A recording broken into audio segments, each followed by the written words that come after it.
Ruy Lopez opening, Morphy defense, Columbus, closed, Keres defense. Sudden a close game that was lost by a mistake. White really outplayed Black in that one. Both players had an amazing opening. White overpowered Black in the middle game. Sharp games are frequently the result of starting with the king's pawn since it dominates the center and frees up the bishop and queen on the light squares. A typical answer is e5, which builds a position in the middle, controls d4, and frees up the queen and bishop on the dark square. The move nf3 advances the knight toward the center, engages the e5 piece in combat, and sets up a castle. nc6 defends the pawn on e5, advances the knight toward the center, and scans the d4 square. The Ruy Lopez opening develops the bishop to immediately attack the knight on c6, the lone defender of the e5 pawn. a6 forces the bishop must choose between exchanging and withdrawing. ba4 safely retreats the bishop while keeping pressure on the knight. nf6 attacks the undefended e4 pawn and develops the knight at the same time. Castling gets the king out of the center and prepares to develop the rook to e1.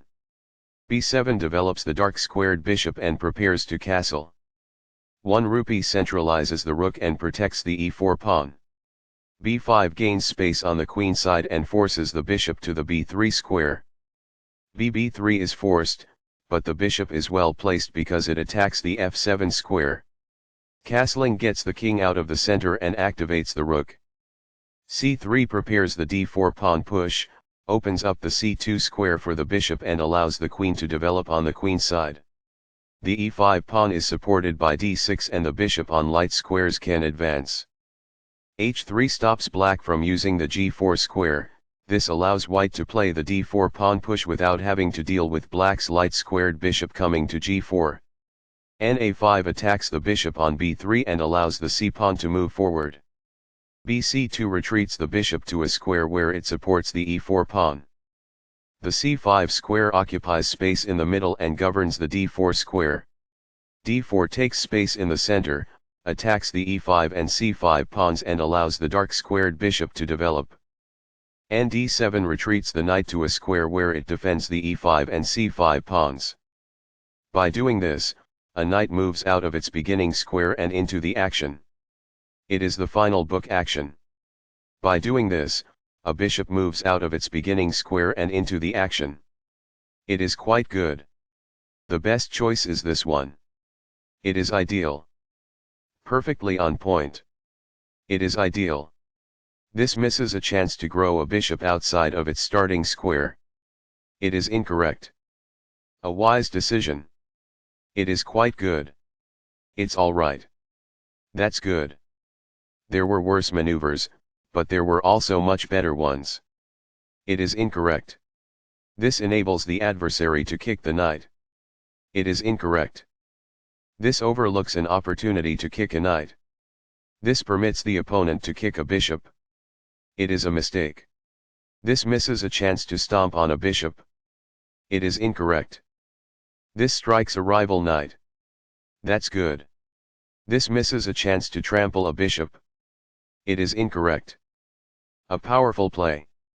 It is quite good. By doing this, a queen moves off of its beginning square and into the action. That's good.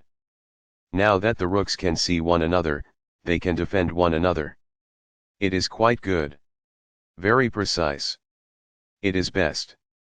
This is not the best approach. It is incorrect.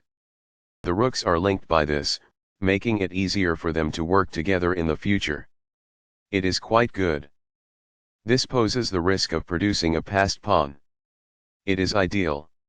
The pawn is now on a square that is safer. It is ideal. This exposes an attack, threatening a pawn. This is the only good move. It is a great move. Backs off. It is ideal.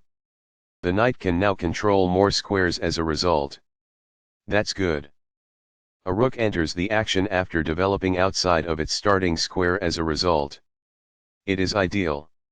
White had the advantage at first, but now they are in the lead. It is incorrect. On the file, the rooks are strategically doubled and forcefully combined. It is ideal.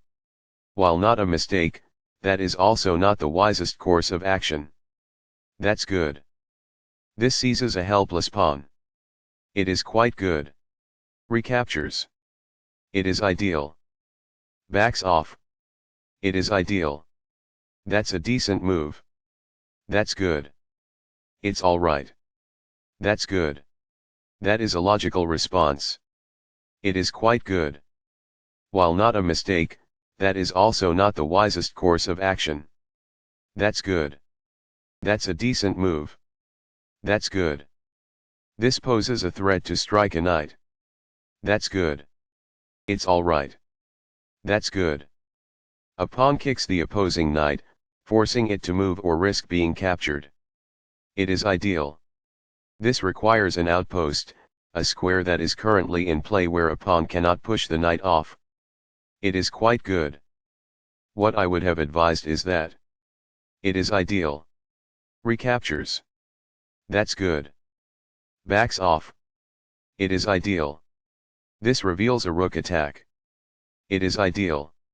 The rook is now on a square that is more secure. It is ideal. By posing a threat to a queen and compelling it to flee, this wins a tempo. It is ideal. This move puts the queen on a safer square. This threatens to win a queen. It is good. This results in the loss of a queen. It is incorrect. This is how you impress a queen. It is a wise decision. The queen is therefore moved to safety. It is quite good. That bishop was free. It is ideal. As a result, the bishop may now control more squares because it is in a better position. It is quite good. This is the strongest option. It is best. Sudden a close game that was lost by a mistake. White really outplayed black in that one. Both players had an amazing opening. White overpowered black in the middle game.